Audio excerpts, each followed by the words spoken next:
भाजपाचं जागा वाटपाचं सूत्र आता शिंदेंना अमान्य असल्याची माहिती मिळते। भाजपा 160, शिंदे सेना आणि अजितदादांना प्रत्येकी 64 जागांचा प्रस्ताव आहे। लोकसभेच्या निकालातील स्ट्राईक रेटचा दाखला देत आता शिंदेंकडून जास्त जागांची मागणी करण्यात आली आहे। शिंदेंच्या शिवसेनेनं 80 जागा मागितल्याची सध्या माहिती मिळते। महत्त्वाची बातमी आपण सध्या पाहतोय।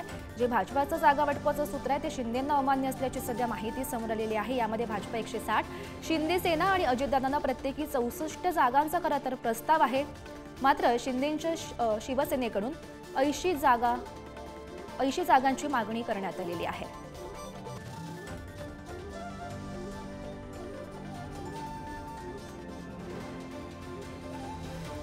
तर महत्त्वाची बातमी आपण सध्या पाहतोय। भाजपाचं जागा वाटपाचं जे सूत्र आहे ते शिंदेंना अमान्य असल्याची सध्या माहिती समोर आलेली आहे आणि यामध्ये शिंदे सेना आणि अजितदादांना प्रत्येकी 64 जागांचा प्रस्ताव हा देण्यात आल्याचं सध्या समजतंय। आणि या संदर्भात अधिकची माहिती जाणून घेऊयात। आमचे प्रतिनिधी धनंजय दैवी सध्या आपल्यासोबत आहेत। धनंजय, महत्त्वाची बातमी आपण सध्या पाहतोय। भाजपाचं जे जागा वाटपाचं सूत्र आहे ते सध्या शिंदेंना अमान्य असल्याची माहिती मिळते। काय अधिकची माहिती या संदर्भातली?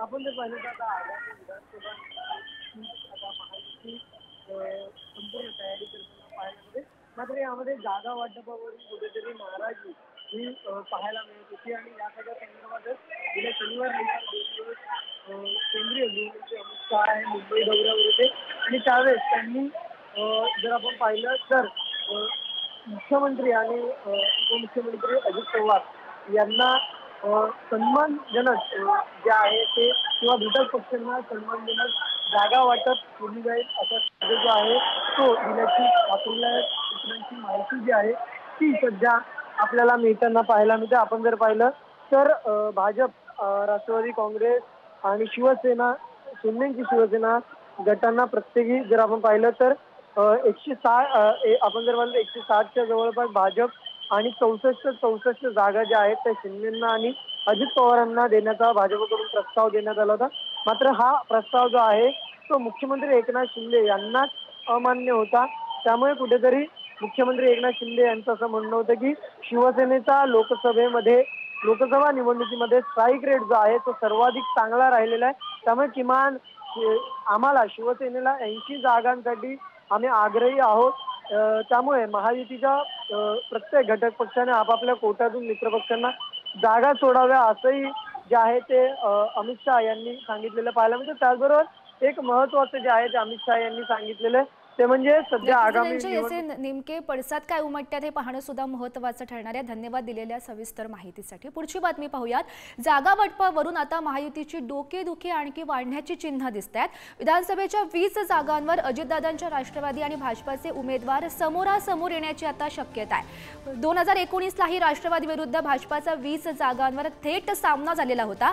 भाजपानं या 20 जागांवर उमेदवार न दिल्यास कार्यकर्ते नाराज होण्याची शक्यता आहे। तर जागा सोडण्यासाठी अजित पवार यांनाही नेत्यांची मनधरणी आता करावी लागणार आहे। महत्त्वाची बातमी आपण सध्या पाहतोय।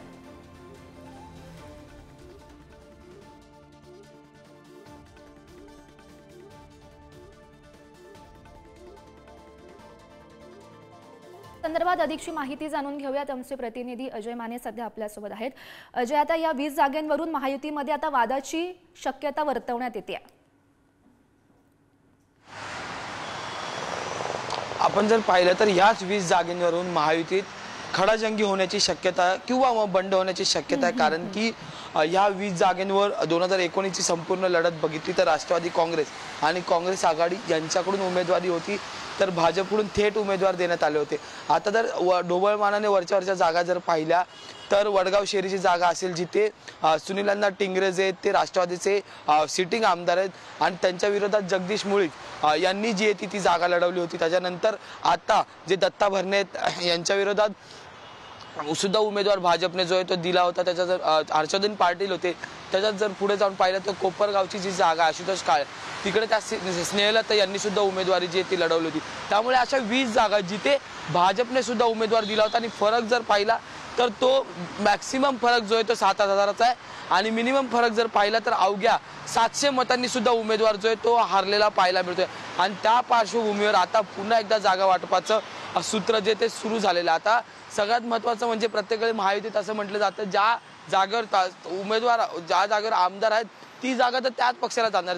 असे जर पाहिलं तर अजित पवारांकडे असे 20 आमदार आहेत की ज्यांचे सिटिंग आमदार आहेत आणि त्यांच्या विरोधात भाजपने 2019ला उमेदवार दिला होता आणि आता पुन्हा एकदा भाजपच्या नेत्यांकडून, पदाधिकाऱ्यांकडून किंवा कार्यकर्त्यांकडून त्या जागेवर जी ती सुरुवात झालेली आहे। आपण स्वतः पुढारीने सुनील टिंगरे यांची जी ती बातमी किंवा वृत्त प्रसारित जे यामुळे आता महायुतीत वाद निर्माण होतो का हे पाहणं सुद्धा महत्त्वाचं ठरणार आहे। धन्यवाद दिलेल्या सविस्तर माहिती।